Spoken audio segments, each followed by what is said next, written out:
Hello Pisces, Sun, Moon, Rising, and Venus signs. Kamusta kayo? Sana po yung nasa mabuti kayong kalagayan. Welcome back po sa Star Tarot. Kung bago kayo rito, welcome din kayo. Thank you sa inyong support. I truly appreciate it. God bless you all. Paunang mensahe po ni Pisces ay naiwan.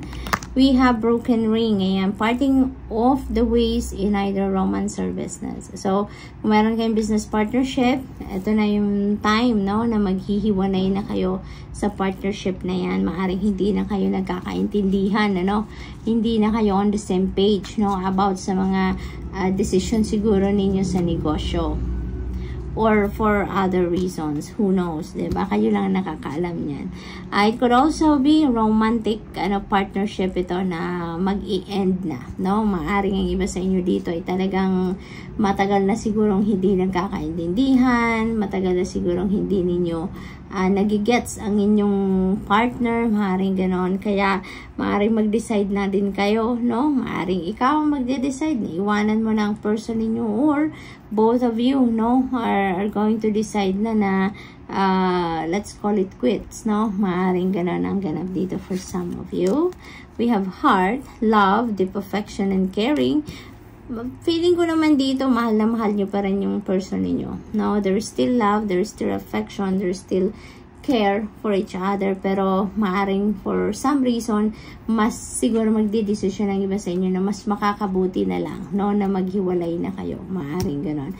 Although, mahal pa ninyo ang isa't isa, pero, diba, sa isang sitwasyon, sa isang relationship naman, love is not enough. No, hindi lang love ang nagpapaikot sa isang magandang relationship. Kaya maaring ang decision dito ng iba sa inyo is tama na, no? Magpahinga muna tayo from each other. So what else? Fun, romance, celebration, and party. Aba, parang si-celebrate ninyo pagkikipaghiwalay dito, Pisces. Maaring ganun ang ganap dito for some of you. Maaring you are free, you're going to celebrate your freedom, diba? Your singlehood, maaring ganun ang ganap. Or maaring you're going to celebrate dito, no? Or maybe because there is a new love and romantic relationship na papasukin na ang iba sa inyo, no? That is also possible.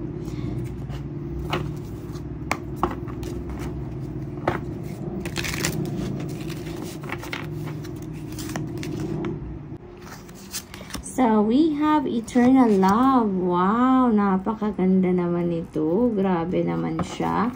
You know what? Maaring yung romance card na to, maaring this is new. No? Maaring this is new love and romantic relationship talaga na papasukin ninyo. And this could be your eternal love. Maaring ito yung inyong soulmate, yung inyong twin flame. Maaring this is the right person for you, no? Kaya maaring blessing in disguise itong paghihiwalay ninyo sa inyong dating karelasyon, ano, or sa current ninyong karelasyon. It's because you are about to meet, no, your soulmate, you're about to meet your twin flame, maaring you're about to meet your eternal love. Wow.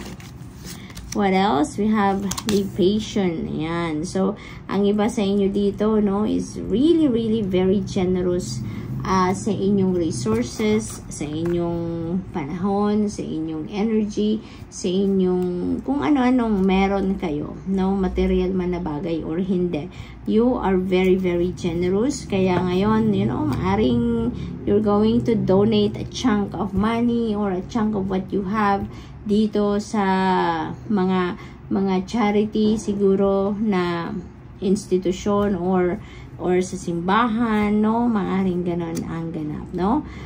For others of you dito, Pisces, maaring ano din kayo, very prayerful talaga kayo, no? Napaka madasalin ninyo, napaka dedicated ninyo sa inyong religion, yung mga ganon. So, maaring yun din ang focus ng iba sa inyo sa ngayon, no? Blessing! Yay! Napakaganda. You are going to be blessed ngayon with material things. This is a time for your bounty, no? This is a time for fulfillment, well-being, no? Maaring ang iba sa inyo dito mayroong wish, no, na magka-come to fruition, at maaring yun yung biyaya na parating sa inyo. It could be anything. That could be prosperity, abundance, no? That is also possible. Maaari din naman ang iba sa inyo dito ay gagaling na, no?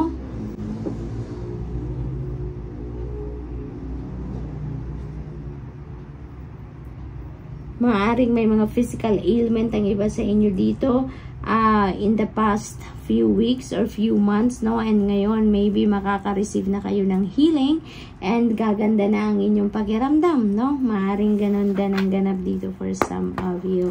It could also be a gift of enlightenment, no, na parating sa inyo. Maybe you're also praying for enlightenment, for clarity, and it is also coming your way, Pisces. We have 5 of Pentacles. Ayan. So, most likely, ang iba sa inyo dito mayroong pinagdadaan ng financial, no? Maaring may mga financial constraints. Maaring may mga financial problems na pinagdadaanan ng iba sa inyo dito, but don't worry, no? People, no? People are going to come towards you to help you, to offer you financial help or give you financial opportunities, yung mga ganon. Hindi kayo nag-iisa sa laban ng buhay na ito ninyo, Pisces. Lagi lang talaga kayong umasa, no? That your situation is going to improve. Kasi if you are really going to keep your hope and faith alive, you know, makakaasa kayo na bibiyayaan din talaga kayo ng kung ano ang kailangan ninyo. Dadating at dadating kung ano ang inyong need, kumbaga, no? Kaya just always hope for the best possible outcome and you will definitely attract solution to your problems. You will definitely attract people that can provide you help, yung mga ganon. So, what else? Pisces, we have Ace of Swords. Ayan, speaking of enlightenment, you are definitely receiving enlightenment dito, no? There are going to be enlightenment, epiphanies, new ideas, new inspiration, yung mga ganon na talagang makakatulong sa inyo na masolusyonan ninyo ang inyong mga problema, makakatulong sa inyo kung paano ninyo how you can get around your challenges sa buhay, yung mga ganon ba, no? And this is Ace, so this is new beginning energy. So kung ano man ang panggagalingan ninyo ditong hirap or challenges sa buhay, you're definitely going to solve that. You're really going to get around that situation and there is going to be a new path na magbubukas para sa inyo. So, meron ditong after ng victory ninyo, after ng tagumpay ninyo sa paglaban sa problemang ito, malulusutan ninyo yan at pagkatapos niyan, merong naghihintay na bagong path sa buhay ninyo. What else? We have temperance energy, patience, no? Ang dami ninyo ditong pasensya. Parang sako-sako ang pasensyang bit-bit ninyo all this time sa buhay ninyo. Naghihintay kayo ng biyaya, naghihintay kayo ng magandang sitwasyon, naghihintay kayo ng solusyon sa problema. And all of that patience is paying off. No, yan ang napipick up ko dito, Pisces. Parating na ang clarity, parating ang enlightenment, parating ang breakthrough na makakatulong sa inyo, masolusyonan ninyo ang mga challenges na to sa buhay ninyo. There are blessings coming in, Pisces. So definitely there is going to be a beautiful change dito sa inyong mga sitwasyon. So good luck. That's all I have for you for today. Thank you for watching. Love and light. Namaste.